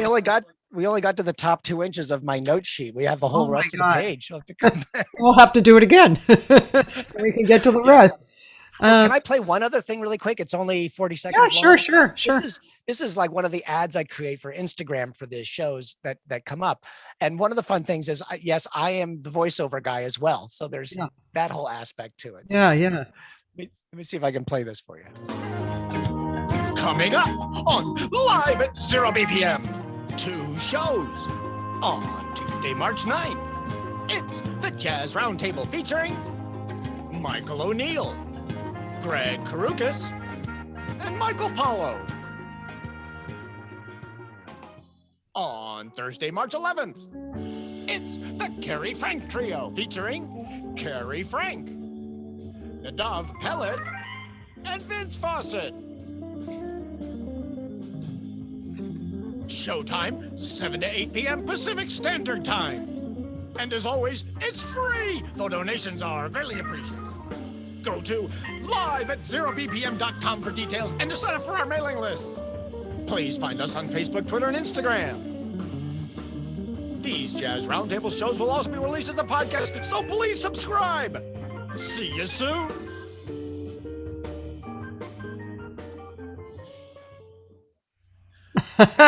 Yay! Good job, man. Thanks. And the intros and outros for the shows, all basically that same look and feel, and the same crazy announcer guy. But it's kind of a fun thing. again, it's nice to have a knowledge of everything. So, and because down the line, if this turned into something and somebody else was doing the ads and the trailers, at least I know how it's constructed. So if I had an idea, hey, can we do this? I know whether we can do that or not. Right. And something. So it's and if somebody else was just running cameras, I would be able to say, this is how I like to have the set. I've got an idea of how everything works, and that sort of stuff. And that certainly helps when you're running anything. I mean, it's a mountain of work for one person. It's a mountain of work. Also, and doing this show, what do you do at 25 and days? I do this much of what you do. So yeah, and it is a lot of time. I'm curious because Phil O'Connor just said this, whether he was joking or not. He said side job doing graphics for Cathy. Is it possible for you to like make let's say the lower third and then give it to somebody, or do they have to actually have that program? No. I could create it and send it to somebody. If you'd like a lower third, Cathy, I'll do that for you. I think I would. Phil, this is a great job. I always like to hire other people. I have a social media guy because I just realized I do a lot of PR, but I just can't do the amount of PR that it takes, especially on Instagram, where it's here and then now it's gone. Yeah. So it's tough. Yeah, so I can do it lower third. Let's talk about it later. I just need your logo and your idea of colors and that sort of thing you like. And now that I know how to do it, it's you can do it in any graphics program at all. But I don't know how you'd load it in. I don't know how you'd load it into Zoom. I'm not sure how you layer. Yeah, I know. If you want to move your format to an eCam or something like that, I can help you out with that as well. You can come to my seminar. Okay, which I plan on. So you have to let me know when your seminars happen. I'll let you know if and when I'm going to do something like that. So if Phil wants a cut, okay. I'm going to do it for what they call jazz scale, which is okay. One quick story about Jerry. I know we're 4 minutes over, but Jerry, when I was a freshman, I was this green kid from the kind of the country and everything. Jerry was like grew up on the streets of New York, playing congas and everything. And he really knew the jazz slang. And we were at somewhere once and I'm getting some food and he wanted to get a soda. And he looks at me and he says, "Yo, Bill, give me a bean." And I'm like, "Bean?" And he says, "A bean." Like, and he goes, "A bean, a stone, a clam, an ace, $1." And I'm thinking, this guy has 4 slang terms for dollar. That's so cool. I thought he was just, to me, it was just like, wow. So he would teach me all this weird jazz slang. And I think my favorite one is jazz musicians would call a car a short because a car was the shortest distance between 2 points. So, he was, "So how's the short?" I'm like, "What?" And he'd explain that to me. It was pretty funny. Wow. See, that's much more than I ever knew. Okay, well, hopefully we'll do this again, and let's talk later about the graphic stuff. Okay, and all your free time. Yes, all that free time I got. So, okay, are we signing out? Is that it? Billy, you can sign out. I'm gonna tell people who's coming on. Okay, I'll do that. Okay, so tomorrow is a really great singer I discovered, Marianne Sullivan. She's from New York and she's sung with a lot of the big boys.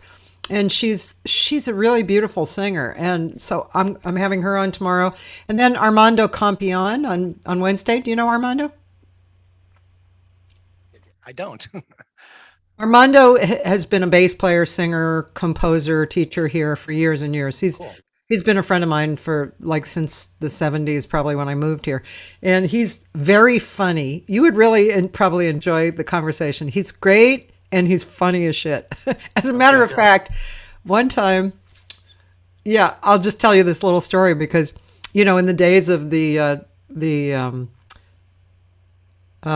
I just forgot the word. Oh God, COVID brain is so bad. Casuals. Casuals. Casuals, right? Okay, yeah, right. In the East Coast, they call them GB, casuals. Yeah, general business. Yeah. Right. So Armando would make me laugh so much that if I wasn't singing, I was laughing on the gig.